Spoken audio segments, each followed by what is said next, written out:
Frères et sœurs, tous les Noëls, nous le fêtons comme il se doit dans l'Église. Nous solennisons la naissance de Jésus dans la joie de notre cœur, dans la joie dans les familles, mais il reste aussi d'autres Noëls dans la tristesse, dans la pauvreté, dans la misère. Peut-être chez les autres, ils ont des huîtres, ils ont des rôtis au four, des fruits de mer, des bûches de Noël. Mais en passant dans un chemin du quartier, ils étaient en train de cuire du ourou et de pounoupatoro. Je me suis arrêté auprès d'eux, j'ai dit « Joyeux Noël !» « Oui, Père, on cuit nos ourou, après on va à la messe et on revient, on mange, tout dans la joie. » C'est quoi Noël pour le monde? Ce sont les cadeaux, la richesse, la gloire humaine. Mais pour nous, Église que nous sommes, Noël, c'est la crèche de Jésus dans notre cœur. Il faut se dépouiller. Jésus a quitté son ciel. Nous n'avons pas la conception de la beauté du ciel, de la richesse du paradis,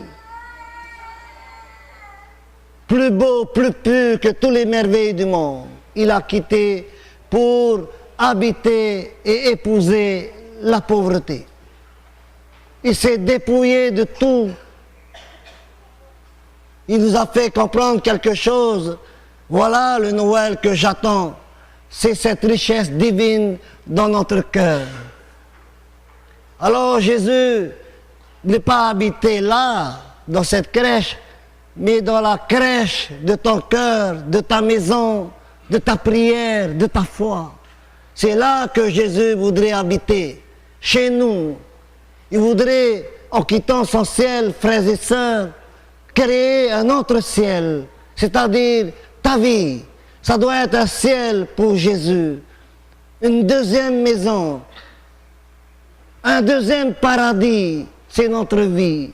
Que nous soyons pauvres ou riches, Jésus s'est fait enfant pour qu'il soit accessible aux pauvres et aux riches, aux personnes sans instruction et aussi aux intelligents. Jésus est venu au milieu du monde, quelle que soit sa situation, au milieu des riches, au milieu des forts, au milieu des pécheurs, au milieu du temple, au milieu des croyants, personne n'est mis de côté. Même si l'humanité l'a mise de côté, qui n'ont pas reconnu Jésus, il n'a pas de place où accoucher pour la Vierge Marie, mais il a épousé la pauvreté. Même en choisissant sa mère, c'est une jeune fille pauvre. Il n'y a pas de chauffe-eau chez Marie, il n'y a pas de climatiseur. Elle va au puits comme tout le monde, elle cherche la nourriture comme tous les mamans du monde de cette époque pour l'enfant sauveur, pour le Rédempteur. Et Joseph est appelé à être gardien du Rédempteur, gardien du Sauveur. Le Père légal de Jésus, c'est Saint Joseph, le Père du Fils de Dieu. Et Joseph, choisi par Dieu, devient la présence du Père au milieu de nous et envers l'enfant roi. Ce roi qui n'habite pas dans les palais, ce roi qui n'habite pas avec les gouverneurs, avec les princes de cette époque. Sa manière d'être prince, c'est un prince, un roi caché. Nous aussi, nous pensons que ce sont les riches, les rois de ce monde. Non, ce sont les pauvres, les princes de Jésus. les rois de Jésus, les reines de Jésus, ce sont les pauvres comme Mère Teresa, comme l'abbé Pierre, comme les petits de ce monde qui évangélisent dans le secret de ce monde à l'abri des regards. Devant Dieu, c'est 1000 fois plus, c'est beaucoup ce que tu donnes dans le secret. Pour Jésus, il va multiplier 100 fois plus ton acte de charité et jamais il va oublier ce que tu as semé autour de toi. C'est grâce à Jésus Sauveur, Jésus Roi, Jésus Rédempteur qui est devenu notre maître intérieur, qui est devenu le maître de notre prière, le maître de notre chrétienté, le centre de notre foi. Là, frères et sœurs, le Jésus de la crèche, c'est déjà l'Église, c'est déjà le trône de Dieu. Voilà son trône de gloire, c'est la crèche. Et les bergers ont vu, nous avons entendu la généalogie. Pourquoi la généalogie? C'est typiquement polynésien. Nous avons aussi nos papatopuna, n'est-ce pas? Ben, de même, chez les Juifs, c'est important pour eux de savoir d'où nous venons. Alors, pour eux, ils ont besoin de confirmer que Jésus, il est descendant de David, c'est un vrai homme. C'est pas un Superman, ni Spiderman. C'est un homme comme vous et moi. Mais cet homme, c'est aussi l'enfant Dieu, le Fils de Dieu, le seul. Donc Joseph aussi a changé de mentalité. Il s'est converti, Joseph, parce que Joseph devait répudier son épouse Marie à cause de cet enfant dans son ventre. Mais Joseph s'est incliné devant cet enfant, devant l'enfant qui était toujours dans le sein de Marie. Il s'est incliné, on peut dire, il s'est converti vis-à-vis de la loi parce qu'il fallait la lapider devant la foule. Cette femme, Marie, qu'elle aime de tout son cœur, et seul Joseph connaît Marie.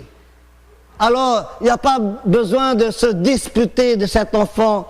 Joseph a compris, c'est une fille de Dieu. Elle est habitée de Dieu. Joseph aussi est habité aussi de Dieu, est habité aussi par l'Esprit Saint, et les grands esprits dans la pauvreté se comprennent.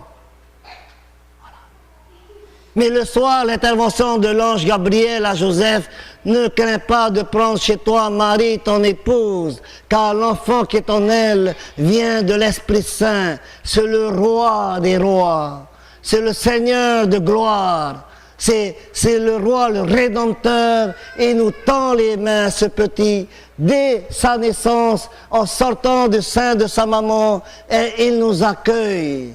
Et qui envoie les premiers à la crèche?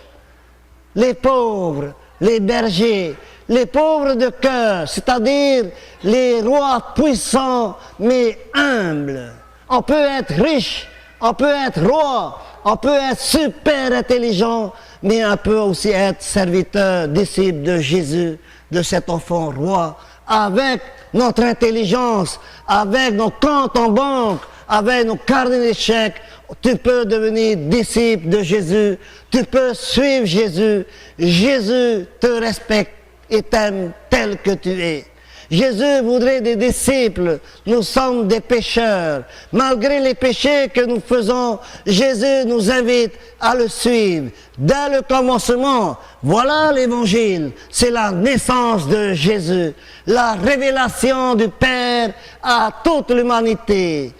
Ce que les prophètes ont chanté, ont senti, ont entrevu, ce que Marie attendait avec amour, ce que Jean-Baptiste a crié dans le désert et a montré du doigt: voici l'agneau de Dieu qui enlève le péché du monde, se réalise ce soir. Beaucoup ont voulu voir Jésus, beaucoup ont voulu écouter Jésus, beaucoup ont voulu communier Jésus dans son corps et en son sang dans l'hostie. Ils n'ont pas pu. Mais nous, on peut le recevoir. Voilà la grâce de la naissance. Nous sommes sauvés dès la naissance de Jésus.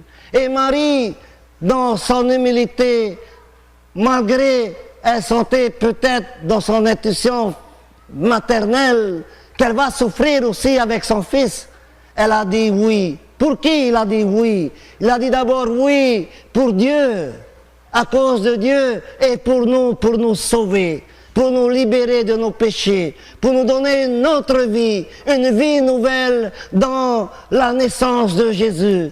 Avec la crèche, c'est l'humanité qui est appelée à renaître de nouveau, à être libérée de ce fardeau. On peut déposer dans cet enfant la pomme de notre péché, le fruit de notre péché. Il faut déposer là, à la crèche. Adorant Jésus comme il se doit, il le mérite. Adorant l'enfant Dieu comme tous les anges se mettent à genoux à la naissance de Jésus. Tous ceux qui ont crié le nom de Jésus avant sa naissance, dans toute l'histoire de l'Ancien Testament, eux aussi, là où ils sont, dans leur état de vie, ils se mettent à genoux pour dire merci à Dieu et merci à la Vierge Marie pour son oui. Et merci aussi à l'Église qui continue à dire oui, vous dans les petites choses, dans vos groupes de rosaire, dans la préparation de la messe dominicale ou de cette fête, pour le catéchita. C'est un oui qui solidifie avec le oui de Marie. Marie a dit oui, nous aussi on peut dire oui, oui dans les petites choses, dans les choses ordinaires. Mais ce qui nous manque, frères et sœurs, c'est cet esprit de pauvreté. Alors, le Seigneur voudrait faire de ton cœur sa crèche, où il peut demeurer, se réchauffer, être aimé. Il fait aussi de tes mains, quand tu vas réunir tes paumes, quand tu viendras communier, ça devient encore une autre crèche pour Jésus et pour que tu l'accueilles avec beaucoup, beaucoup, beaucoup d'amour, parce que c'est avec amour qui vient dans tes paumes. C'est avec amour, avec un grand désir que Jésus, avec hâte que Jésus voudrait habiter ce soir notre cœur, afin que notre cœur devienne aussi Noël. Noël pour toi d'abord, Noël pour ta famille et Noël autour de nous.